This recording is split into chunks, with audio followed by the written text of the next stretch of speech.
tafakari kisa kimoja cha yule mwanamke aliyevuja damu miaka 12 akitafuta msaada asipate. Akawaza moyoni mwake kwamba atamtafuta Yesu ili amponye. Akaondoka pole pole, akapenyeza kati ya watu, akagusa pindo la vazi la Yesu, mara akapona.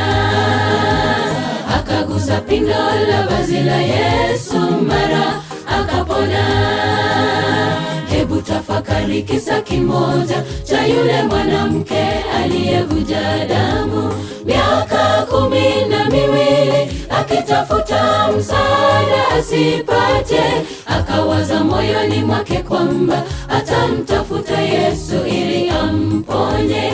Akaondoka pole pole, akapenyeza kati ya watu, akagusa pindo la vazi la Yesu, mara akapona.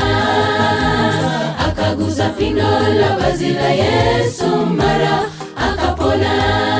Je, umegusa Yesu maishani mwako ewe mpendwa? Magonjwa yote na shida zote, mwambie Yesu, anaweza. Kuna jambo lililo gumu, kwa imani atajibu.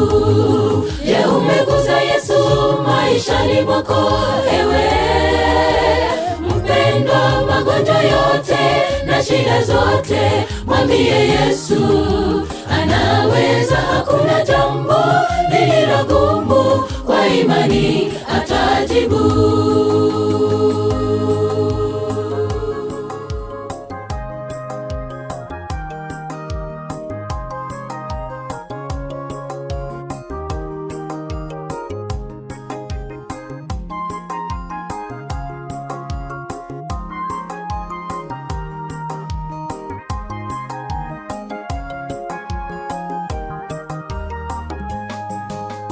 Katika maisha yako mpendwa, je, wapitia changamoto kiasi gani?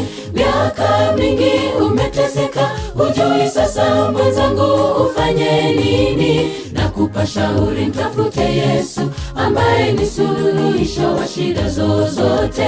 Inuka sasa, njoo kwa Yesu, uwe hodari na shujaa. Usiogope wala usifadhaike, Yesu yuko nawe. Usiogope wala usifadhaike, Yesu yuko nawe. Katika maisha yako mpendwa, je, wapitia changamoto kiasi gani? Miaka mingi umeteseka, hujui sasa mwenzangu ufanye nini? Na kupa shauri, mtafute Yesu ambaye ni suluhisho wa shida zozote.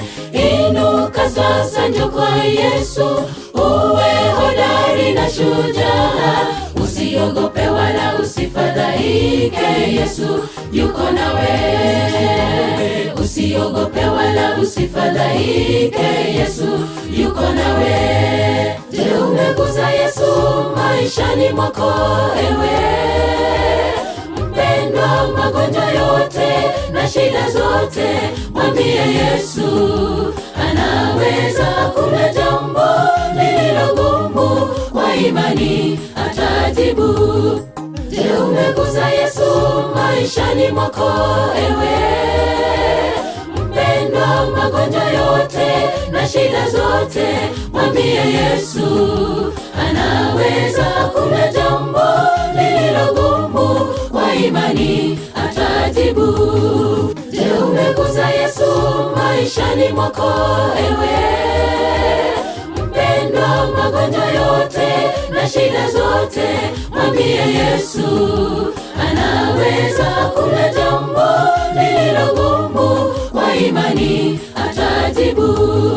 Je, umegusa Yesu maishani mwako ewe mpendwa? Magonjwa yote na shida zote, mwambie Yesu, anaweza. Hakuna jambo lililo gumu, kwa imani atajibu.